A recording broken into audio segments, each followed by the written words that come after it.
She was one of those pretty young ladies born as if through an error of destiny into a family of clerks. She had no dowry, no hopes, no means of becoming known, loved, and married by a man either rich or distinguished. And she allowed herself to marry a petty clerk in the office of the Board of Education. She was simple, but she was unhappy. She suffered incessantly, feeling herself born for all delicacies and luxuries. She suffered from the poverty of her apartment. She shabby falls and the worn chairs. All these things tortured her and angered her.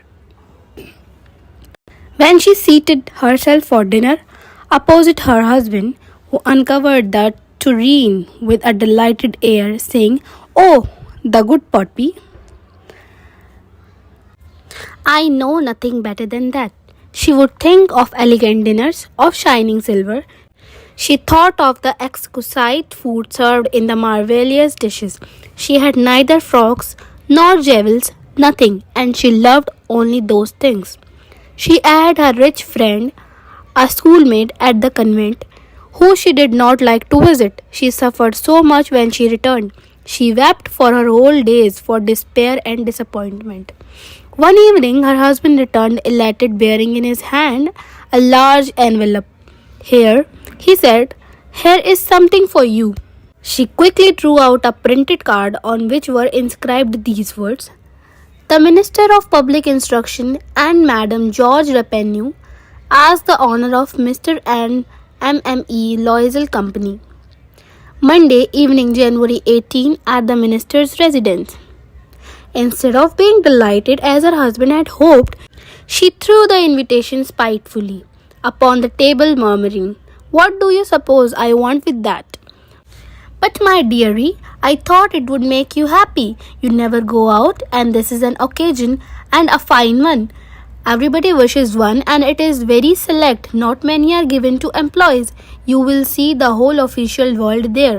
She looked at him with an irritated eye and declared impatiently, "What do you suppose I have to wear to such a thing as that?" "I had not thought of that," he stammered. "Why, the dress you wear when we go to the theatre.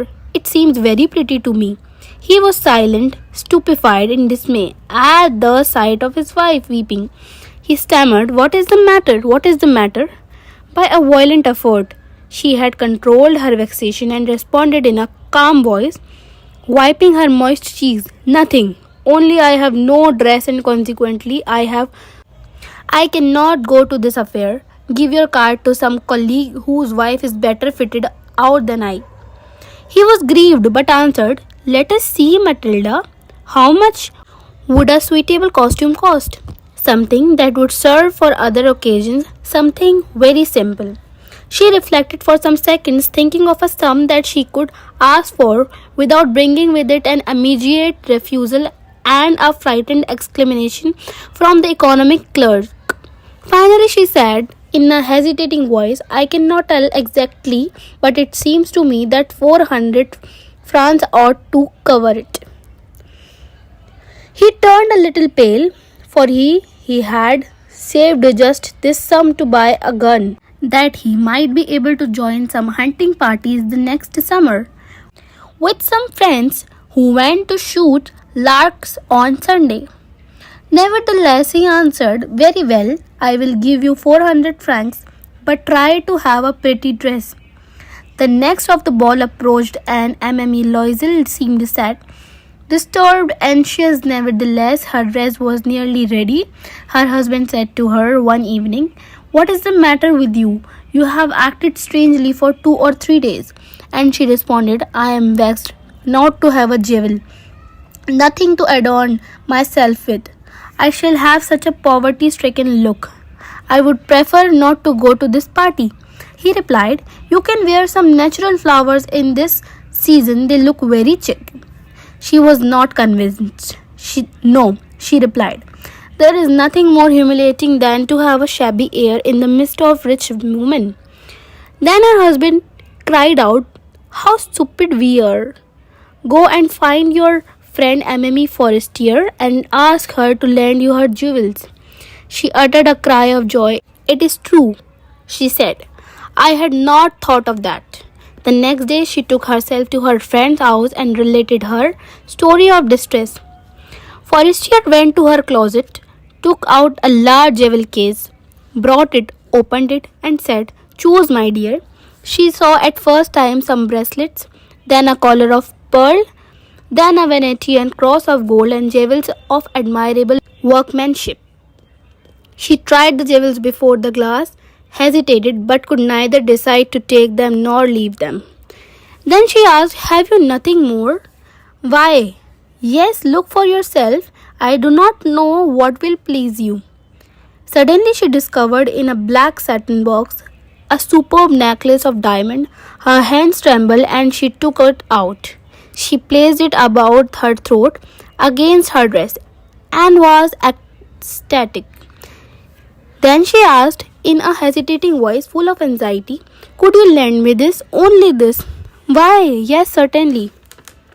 She fell upon the neck of her friend, embraced her with passion, then went away with her treasure. The day of the ball arrived. Loisel was a great success. She was the prettiest of all, elegant, gracious, smiling, and full of joy. All the men noticed her, asked her name, and wanted to be presented. She danced with enthusiasm, intoxicated with pleasure, thinking of nothing but all this admiration. This victory, so complete and sweet to her heart, she went home towards 4 o'clock in the morning. Her husband had been half asleep in one of the little salons since midnight, with 3 other gentlemen whose wives were enjoying themselves very much. He threw around her shoulders the modest wraps that has carried, whose poverty clashed with the elegance of the ball costume.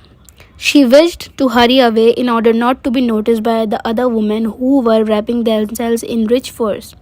Loisel detained her. Wait, said he. I am going to call a cab. But she would not listen and descended the steps rapidly. When they were in the street, they found no carriage and they began to seek for one, hailing the coachman whom they saw at a distance. They walked along toward the river, hopeless and shivering. Finally, they found one of those old carriages that one sees in Paris and after nightfall. It took them as far as their door and they went wearily up to their apartment. It was all over for her, and on his part, he remembered that he would have to be at the office by 10 o'clock. She removed the wraps from their shoulder before the glass for a final view of herself in the glory.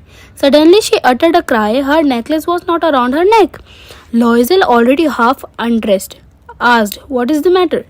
She turned towards him excitedly. I no longer have Forester's necklace.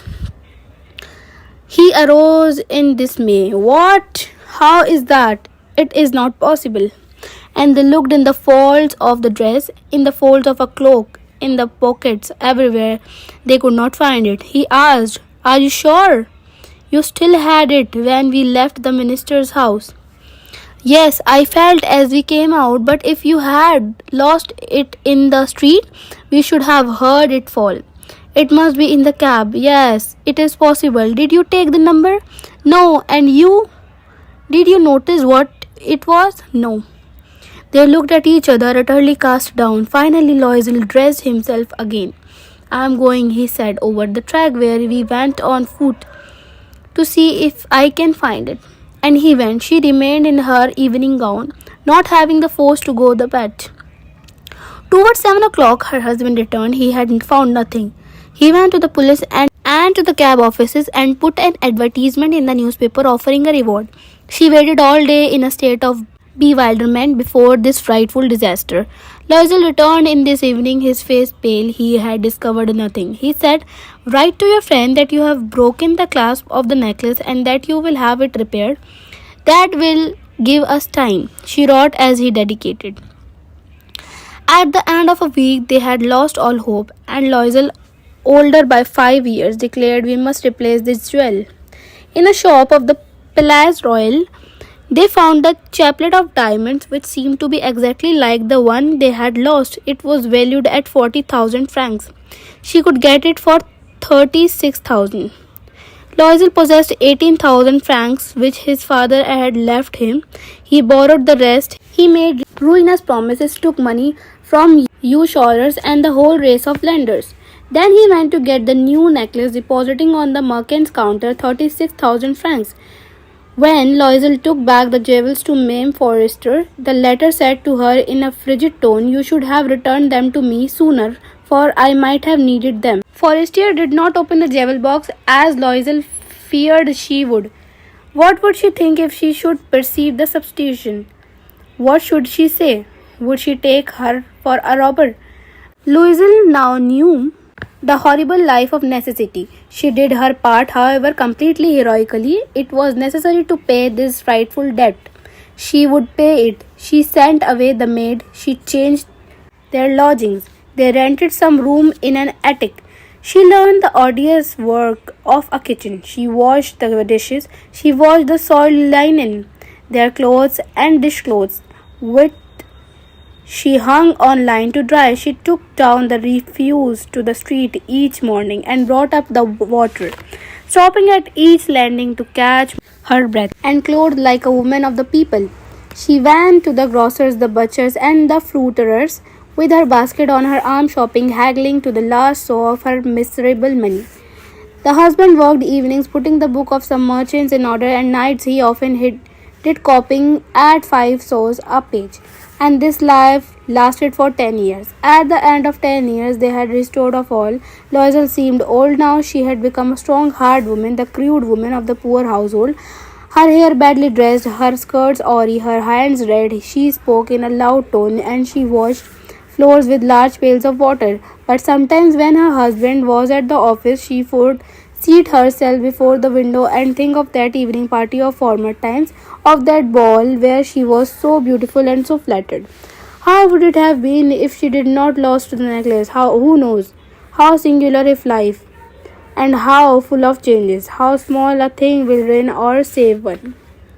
One Sunday, as she was taking a walk in the Champs-Elysees to rid herself of the cares of the week, she suddenly perceived a woman walking with a child. It was Forestier, still young, still pretty, still attractive. Loisel was affected. Should she speak to her? Yes, certainly, and now that she had paid, she would tell her all. Why not? She approached her. "Good morning, Jenny." Her friend did not recognize her and was astonished to be so familiarly addressed by this commonly personage. She stammered, "But madam, I do not know. You must be mistaken." "No, I am Matilda Loisel." Her friend uttered a cry of astonishment. "Oh, my poor Matilda, how you have changed." "Yes, I have had some hard days since I saw you, and some miserable ones, and all because of you." "Because of me? How is that?" "You recall the diamond necklace that you loaned me to wear to the minister's ball?" "Yes, very well." "Well, I lost it." "How is that? Since you returned it to me, I returned another to you exactly like that. And it has taken us 10 years to pay for it. You can understand that it was not easy for us who have nothing. But it is finished and I am decently content." Forrester stopped short. She said, "You say that you bought a diamond necklace to replace mine?" "Yes, you did not perceive it then. They were just alike." And she smiled with a proud and simple joy.